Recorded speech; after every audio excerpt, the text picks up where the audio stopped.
할렐루야, 새 달 9월입니다. 9월에는 그 어느 때보다 하나님의 위로와 은혜가 풍성히 임하기를 예수님의 이름으로 축복합니다. 9월 한 달 동안은 예레미야 26장부터 39장까지의 말씀을 함께 묵상하고자 합니다. 오늘은 첫째 날로 예레미야 26장 1절부터 15절까지의 말씀입니다. 예레미야는 유다가 멸망으로 치닫는 어두운 시대에 전달하고 싶지 않은 메시지를 전해야 하는 비운의 선지자였습니다. 바로 나라가 멸망할 것이니 침략하는 바벨론에 항복하라 라는 메시지였습니다. 하나님께서 죄악된 유다를 심판하기로 작정하셨기 때문에 포로 생활은 피할 수 없는 것입니다. 그것 때문에 예레미야는 하나님과 갈등했고 전달해야 하는 메시지와 갈등했고 민족인 유다 백성들과 갈등했습니다. 그리고 나라의 운명을 생각하며 눈물이 마르지 않았기에 눈물의 선지자라고 별명까지 얻었습니다. 오늘 묵상하기 시작하는 예레미야 26장은 예레미야와 유다 백성 간의 충돌에 초점을 맞추고 있습니다. 죽음을 무릅쓰고 선지자의 직무를 수행하는 예레미야와 그 메시지를 듣고서도 돌이키지 않고 오히려 선지자를 죽이려고 하는 패역한 유다 백성들의 모습이 대조적으로 묘사되고 있지요. 오늘 주신 말씀 1절부터 6절까지의 말씀을 먼저 읽어보도록 하겠습니다. 유다왕 요시야의 아들 여호야김의 통치 초기에 이 말씀이 여호와께로부터 임했습니다. 여호와가 이렇게 말한다. 여호와의 집들에 서서 여호와의 집에 경배하러 오는 유다의 모든 성읍 사람들에게 내가 너에게 명령하는 모든 말을 전하여라. 한마디도 빠뜨리지 마라. 혹시 그들이 귀 기울여 듣고 각자 그의 악한 행동으로부터 돌이킬지도 모른다. 그러면 그들 행위의 악함으로 인해 내가 그들에게 행하려고 했던 재앙을 돌이킬 것이다. 너는 그들에게 말하여라. 여호와께서 이렇게 말씀하셨다.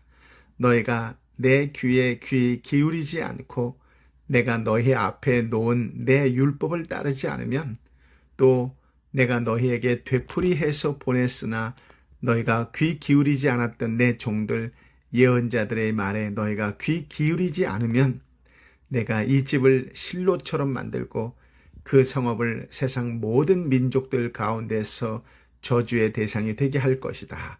아멘. 여호야김 왕 통치 초기에 하나님의 말씀이 예레미야에게 임했습니다.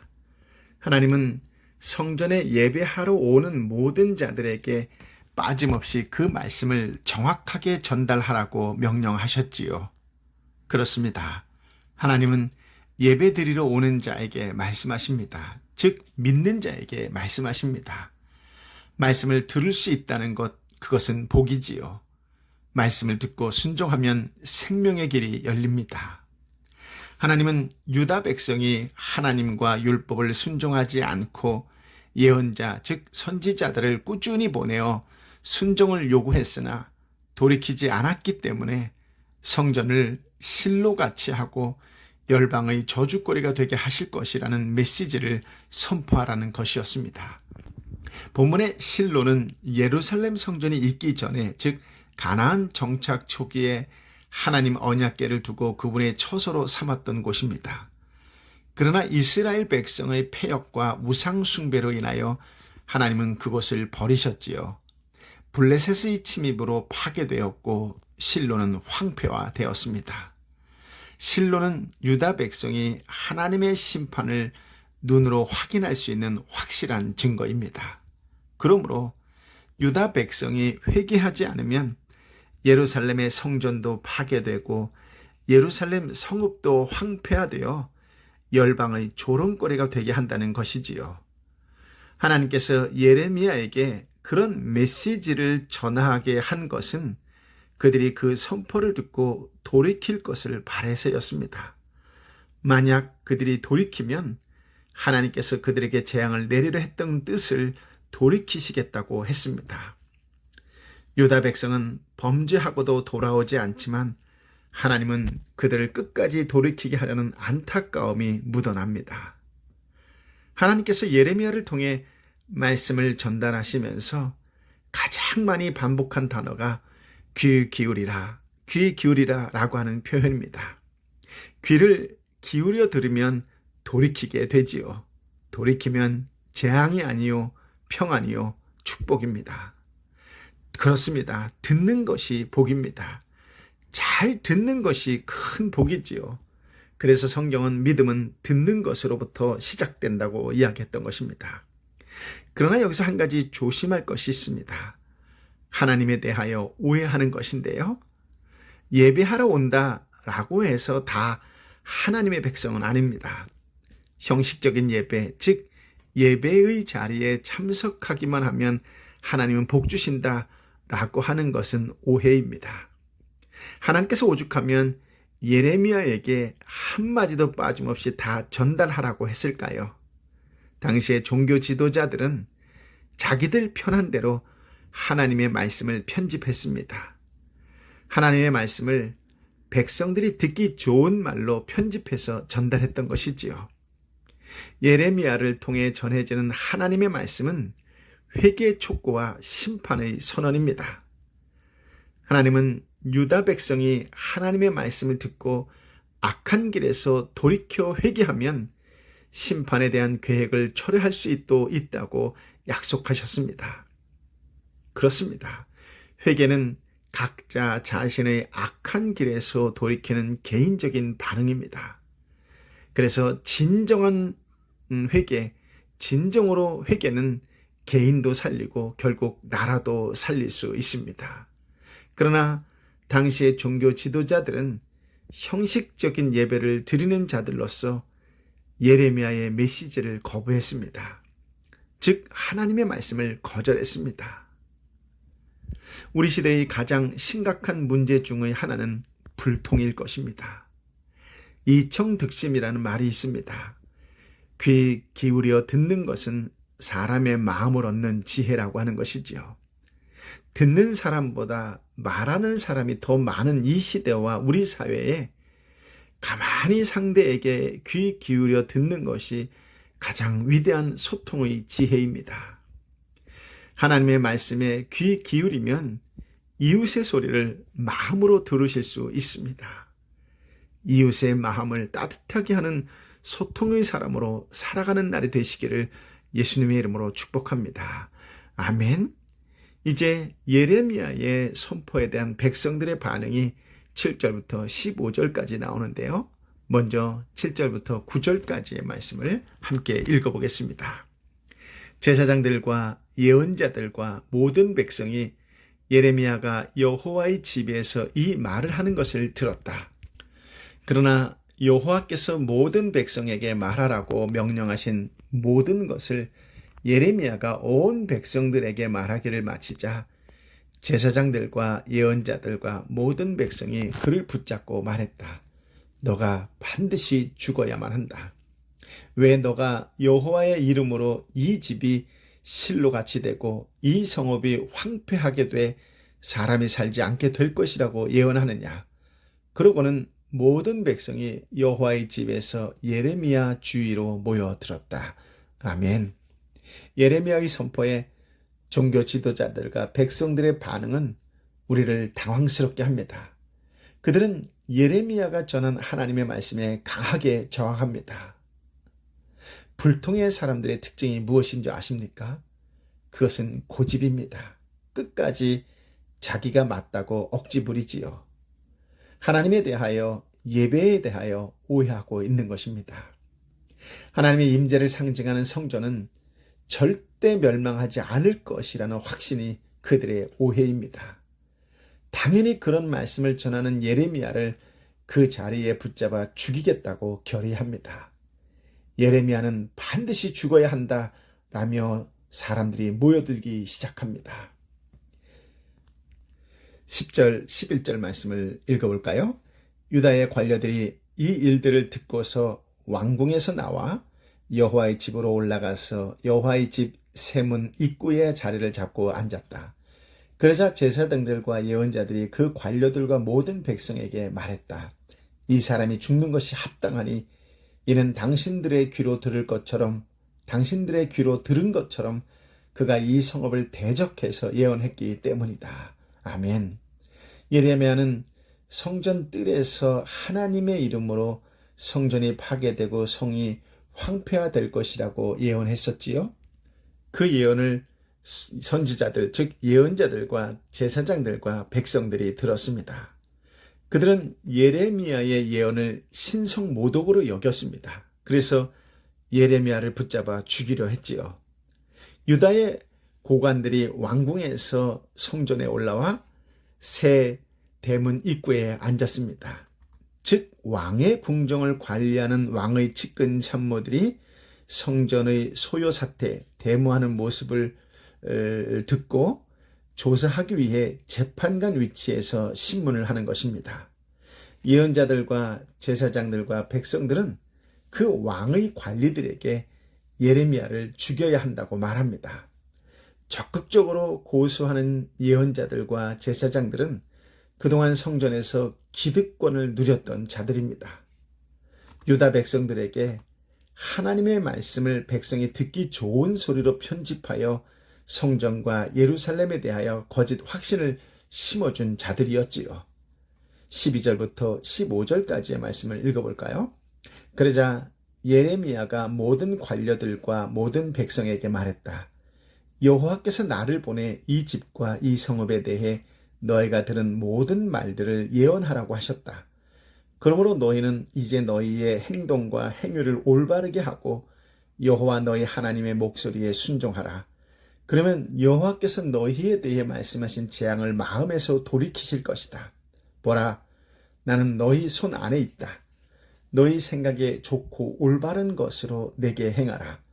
그러나 만약 너희가 나를 죽이면 너희는 죄 없는 피를 너희와 이 성읍과 그 안에 사는 사람들 위에 흘리게 하는 것이라는 점을 분명히 알라. 이는 여호와께서 진정 나를 너희에게 보내 너희의 귀에 이 모든 말들을 하라고 하셨기 때문이다. 아멘. 예레미야는 자신을 죽이려고 모여든 사람들 앞에서도 당당하고 분명한 태도를 보입니다. 하나님의 선지자로서, 예언자로서 사명을 당당하게 변론하며 자신이 받은 하나님의 말씀을 다시 명확하게 선포합니다. 예레미야는 고관들에게 하나님이 자기에게 성전과 성읍에 대해 예언하게 했다고 했고 하나님의 목소리에 청종하라고 했습니다. 그러면 하나님이 재앙을 내리려 하던 뜻을 돌이킬 것이라고 했지요. 예레미야의 메시지의 핵심은 파괴가 아니라 회복이라고 하는 것을 알 수 있습니다. 멸망이 임하기 전에 회개하면 재앙을 피할 수 있다는 분명한 약속이 있기 때문이지요. 더 나아가 예레미야는 죽음의 위협 앞에서도 굴하지 않는 담대함을 보여줍니다. 자신을 마음대로 하되 만일 죽이게 되면 무지한 피를 그들과 성읍과 주민들에게 돌리는 것이 된다고 말하는 것이지요.